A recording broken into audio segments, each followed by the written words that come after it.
అనగనగా ఓ రహస్యం.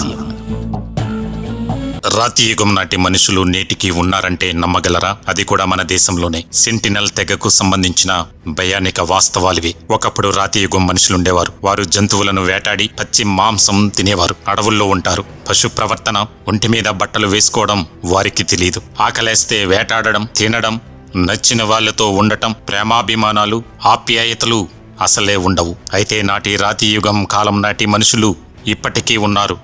అది కూడా భారతదేశంలోనే. అవును, ఉన్నారు. ఎక్కడో కాదు, మన అండమాన్ నికోబార్ దీవుల్లోనే. అక్కడి ఉత్తర సెంటినల్ దీవులో ఉండే సెంటినల్ తెగ ప్రపంచంలోనే యమ డేంజర్. అక్కడకు వెళ్లిన అమెరికా సాహస యాత్రికుణ్ణి ఈ తెగ కిరాతకంగా హత్య చేయడంతో ప్రపంచవ్యాప్తంగా మరోసారి వీరు చర్చనీయాంశంగా మారారు. కంప్యూటర్ల యుగంలోనూ రాతి యుగం నాటి మనుషులు రూపురేఖలతో, పనులతో అలాగే బతుకుతున్న తెగ ఒకటి ఇంకా ఈ భూమిపై ఉండటం ఆశ్చర్యమే. ఏదో కథల్లో వినడం, సినిమాల్లో చూడటం తప్పితే ఇలాంటి మనుషులు ఇప్పటికీ ఉన్నారంటే నేటి తరం నమ్మదు. మరి ఈ సెంటినల్ తెగ ఇప్పటికీ అలా ప్రపంచానికి దూరంగా ఉండటానికి కారణం ఏంటి? అసలు వీరు ఎక్కడి నుంచి వచ్చారు? ఈ కోణంలో అనేక మంది పరిశోధనలు సాగించారు. ఆసక్తికర వివరాలు వెల్లడించారు. అయితే ఈ పరిశోధనల్లో భయంకర కోణాలున్నాయి. ఎన్నో ప్రాణాలు పోయాయి. 1896లో ఒకసారి అండమాన్ జైలు నుంచి ఒక ఖైదీ తప్పించుకున్నాడు. అతన్ని వెతుక్కుంటూ పోలీసులు పడవల్లో ఈ దీవికి చేరారు. ఈ తెగ ప్రజల నుంచి అప్పటిదాకా బాహ్య ప్రపంచానికి తెలియక అక్కడ అడుగు పెట్టడంతో పోలీసులపైకి ఒక్కసారిగా బాణాలు దూసుకొచ్చాయి. ఏం జరుగుతుందో తెలుసుకునే లోపే వారి శరీరాలను ఛిద్రం చేశాయి. అదుగో అలా మొదటిసారి బాహ్య ప్రపంచానికి ఈ తెగ గురించి అలా తెలిసింది. ఆ భయానిక తెగ ఉనికి గురించి తెలిసింది ఆ రోజే. నాటి నుంచి ఆ దీవి దిశగా వెళ్లడానికి ఎవరూ సాహసం చేయలేదు. ఆ దీవిని సెంటినల్ దీవిగా పిలవడం ప్రారంభించారు. 1974లో ఈ తెగ ఉనికి మరోసారి బయటపడింది. ఓ సినిమా బృందం షూటింగ్ నిమిత్తం సెంటినల్ దీవి సమీపంలోకి వెళ్ళింది. వారిపై ఒక్కసారిగా బాణాలతో దాడి చేశారు. దీంతో వాళ్ళంతా భయంతో పడవలెక్కి వెనక్కి వచ్చేశారు. ఇది జరిగిన తర్వాత వారిపై పరిశోధనలు చేయడానికి కేంద్ర ప్రభుత్వం ఒక బృందాన్ని పంపింది.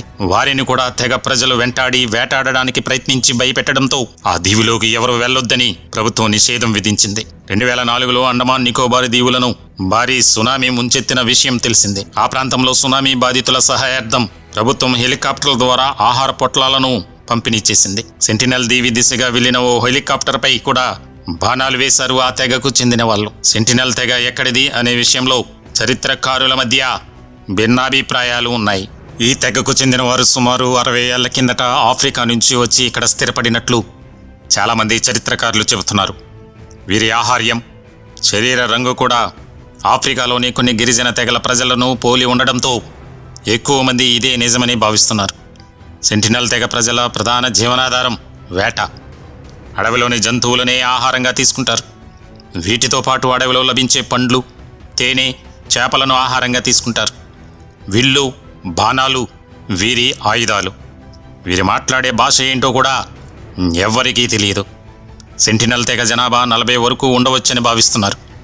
హెలికాప్టర్ నుంచి వీరి జనాభాను గణించడానికి గతంలో ఎన్నో ప్రయత్నాలే జరిగాయి. అయితే కేవలం 39 మందిని మాత్రమే గుర్తించగలిగారు. వీరిపై అనేక కథనాలు ఉన్నాయి. అండమాన్ మరియు నికోబార్ దీవులలోని అడవులలో నివసించే ఆదిమ తెగలను, ముఖ్యంగా బాహ్య ప్రపంచంతో ఎలాంటి సంబంధం లేకుండా జీవించే వీరు నరమాంస భక్షకులని కూడా చెబుతారు. అయితే ఇది నిజమని చెప్పడానికి ఇప్పటి వరకు ఎలాంటి సాక్ష్యాధారాలు లభించలేదు. ఎందుకంటే వారు బయట వారిని ఎవరిని దగ్గరకు రానివ్వకపోవడమే. వేలాది సంవత్సరాలుగా ఆధునిక నాగరికతకు దూరంగా రాతియుగం నాటి జీవన శైలిని కొనసాగిస్తున్నారు. 2018లో అమెరికాకు చెందిన జాన్ అలెన్ చౌ అనే పర్యాటకుడు వీరి దీవిలోకి వెళ్లడానికి ప్రయత్నించి వీరి దాడిలో చనిపోయాడు. దక్షిణ మరియు మధ్య అండమాన్ ద్వీపాల పశ్చిమ తీరంలో జరవా అడవి ప్రజలు అనే తెగ ఉండేది. నాగరికతకు దూరంగా బాహ్య ప్రపంచంతో సంబంధం లేకుండా ఉండేవారు. 1990ల వరకు వీరు కూడా శత్రువులుగా ఉండేవారు. అయితే అనేక ప్రయత్నాల తర్వాత ఈ ఆటవిక తెగ ప్రజలు ఇప్పుడు కొంతవరకు మనుషులతో పరిచయం కలిగి ఉన్నారు. వీరు కూడా వేట, సముద్ర ఉత్పత్తులపై ఆధారపడతారు. వివిధ జంతువుల ఎముకలతో చేసిన ఆవరణాలు శరీరంపై వేసుకుంటారు. చెట్లు ఆకులనే దుస్తుల్లా చుట్టుకుంటారు. అండమాన్ ట్రంక్ రోడ్డు నిర్మాణం తర్వాత బయట ప్రపంచంతో ఈ తెగకు పరిచయం పెరిగింది. అడవి పందులు, తాబేళ్లు, తేనె మరియు పండ్లు ప్రస్తుతం వీరి ఆహారంగా ఉంది. వీరిని ఆధునికులుగా చేయాలన్న ప్రభుత్వ ఆలోచనలు కార్యరూపం దాల్చనివ్వడం లేదు. నాగరిక మానవులకు కొంచెం దగ్గర అయినప్పటికీ ఇంకా కొంత దూరం ఈ తెగ పాటిస్తోంది. లిటిల్ అండమాన్లో ఓంగే అనే ఆదిమ తెగ నివసిస్తుంది. ఒకప్పుడు వీరు చాలా పెద్ద సంఖ్యలో ఉండేవారు, కానీ ఇప్పుడు వారి జనాభా చాలా తక్కువ. జరవా తెగలానే జీవించే వీరు కాలక్రమేణా నాగరికలతో మెల్లగా కలుస్తూ బాహ్య ప్రపంచంతో సంబంధాలు ఏర్పాటు చేసుకున్నారు. ప్రభుత్వం అందిస్తున్న సహాయ సహకారాలను తీసుకుంటూ ఇప్పుడిప్పుడే నాగరిక సమాజం వైపు మల్లుతున్నారు. ప్రభుత్వం అందించే మందులు మరియు ఆహారాన్ని తీసుకుంటున్నారు. గ్రేట్ అండమానీస్ స్ట్రెయిట్ ఐలాండ్లో నివసించిన ఈ తెగ తమ జాతి ఉనికి కోసం, తమ భూమి కోసం బ్రిటిష్ వారితో భయంకరమైన యుద్ధం చేసిన తెగ గ్రేట్ అండమానీస్. 1859లో బ్రిటిష్ వారి పాలనకు వ్యతిరేకంగా గ్రేట్ అండమానీస్ తెగ ప్రజలు తమ భూమిని కాపాడుకోవడానికి తిరుగుబాటు చేశారు. 1859లో అబెర్డీన్ యుద్ధంలో బ్రిటిష్ వారికి వ్యతిరేకంగా పోరాడిన తెగ.